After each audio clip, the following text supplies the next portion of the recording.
Footstep Footwear, teman-teman semuanya dari Pers juga.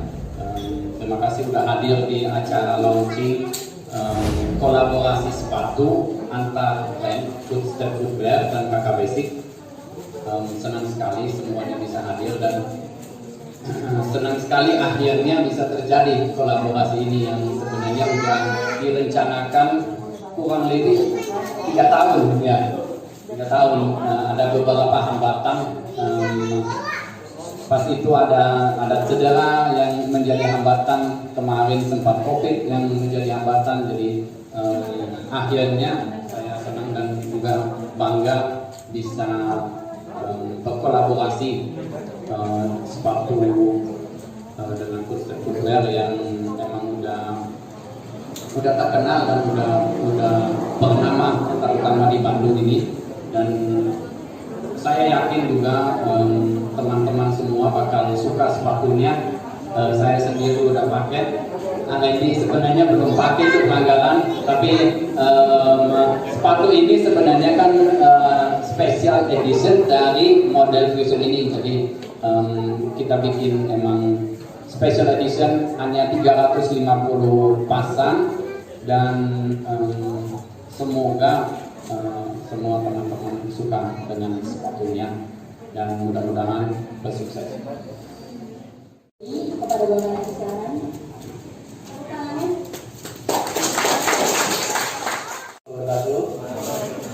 Ya, terima kasih semuanya teman-teman udah hadir, teman-teman dari Pers, terutama juga untuk Kim Kurniawan, bisa Kim Honor, for me and for my team, kita bisa kolaborasi bareng akhirnya.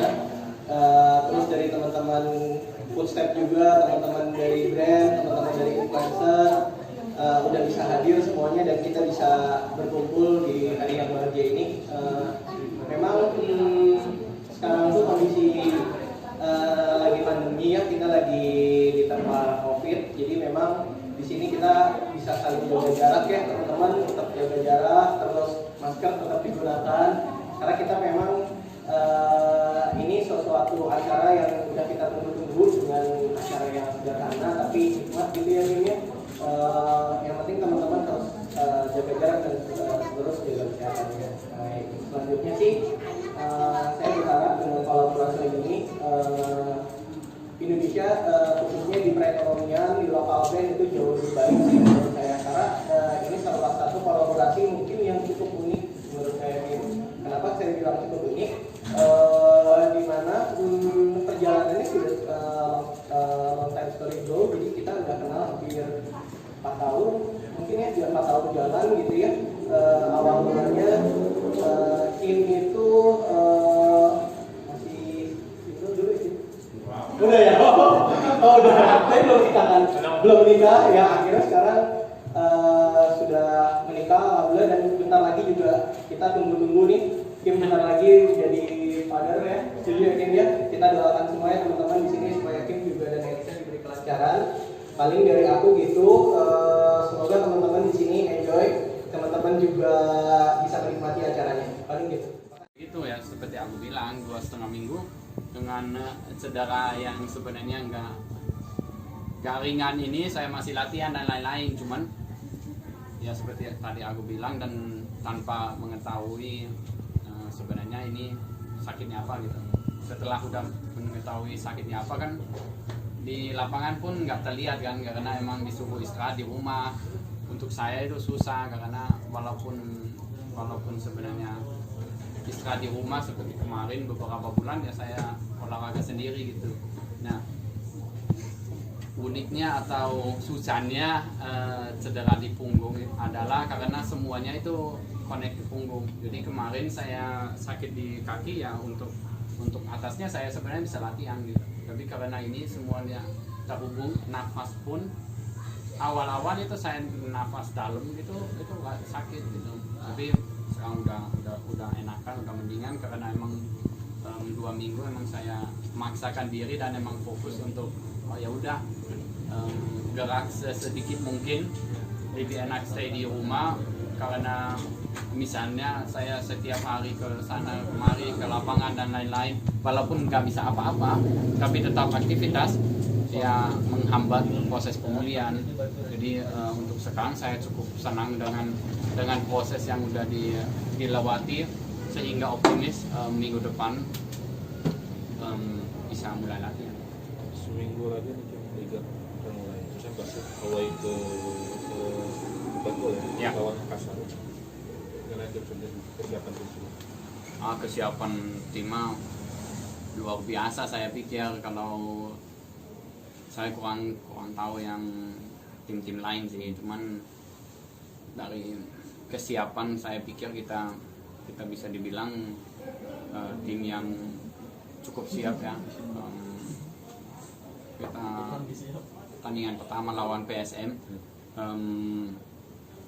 yang mungkin beberapa kesulitan maka mengalami, tapi tanpa meremehkan maka ya kita ingin dapat 3 poin. Apalagi kita sekarang tidak main di Makassar yang kita tahu agak sulit, agak angker itu stadionnya. Jadi menguntungkan kita bahwa kita main di tempat netral di Bantul, dan kita incar 3 poin gitu pasti untuk mempertahankan posisi di puncak.